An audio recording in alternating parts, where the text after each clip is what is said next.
Hi ಎಲ್ಲರಿಗೂ ನಮಸ್ಕಾರ. ಇದು ಶಿವಜ್ಯೋತಿ ಪಣ ತೈಲ 100% ನ್ಯಾಚುರಲ್ ಆಯಿಲ್. ಇವತ್ತು ನಾವು ಎಗ್ ರೈಸ್ ಹೆಂಗೆ ಮಾಡೋದು ಅಂತ ನಿಮಗೆ ಹೇಳ್ಕೊಡ್ತೀವಿ.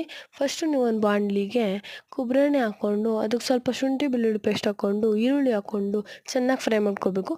ಆಮೇಲೆ ಸ್ವಲ್ಪ ಕೋಸು ಮತ್ತು ಕ್ಯಾರೆಟ್ ಹಾಕ್ಕೊಂಡು ಇನ್ನೂ ಚೆನ್ನಾಗಿ ಫ್ರೈ ಮಾಡ್ಕೊಬೇಕು. ಅದಕ್ಕೆ ಸ್ವಲ್ಪ ಟೊಮೊಟೊ ಮತ್ತು ಕ್ಯಾಪ್ಸಿಕಮ್ ಹಾಕ್ಕೊಂಡು ಚೆನ್ನಾಗಿ ಮಿಕ್ಸ್ ಮಾಡ್ಕೋಬೇಕು. ನಿಮಗೆ ರುಚಿಗೆ ತಕ್ಕಷ್ಟು ಉಪ್ಪು ಮತ್ತು ಸ್ವಲ್ಪ ಅರಿಶಿನ ಹಾಕ್ಕೊಂಡು ಚೆನ್ನಾಗಿ ಮಿಕ್ಸ್ ಮಾಡಿಕೊಂಡು ನಿಮ್ಮ ಒಂದು ಸಪ್ರೇಟ್ ಬೌಲಲ್ಲಿ 5 ಮೊಟ್ಟೆ ಒಡೆದು ಅದಕ್ಕೆ ಬೇಕಾಗಿರೋ ಮಸಾಲ ಮತ್ತು ಸ್ವಲ್ಪ ಕೊತ್ತಂಬರಿ ಹಾಕಿ ಚೆನ್ನಾಗಿ ಮಿಕ್ಸ್ ಮಾಡಬೇಕು.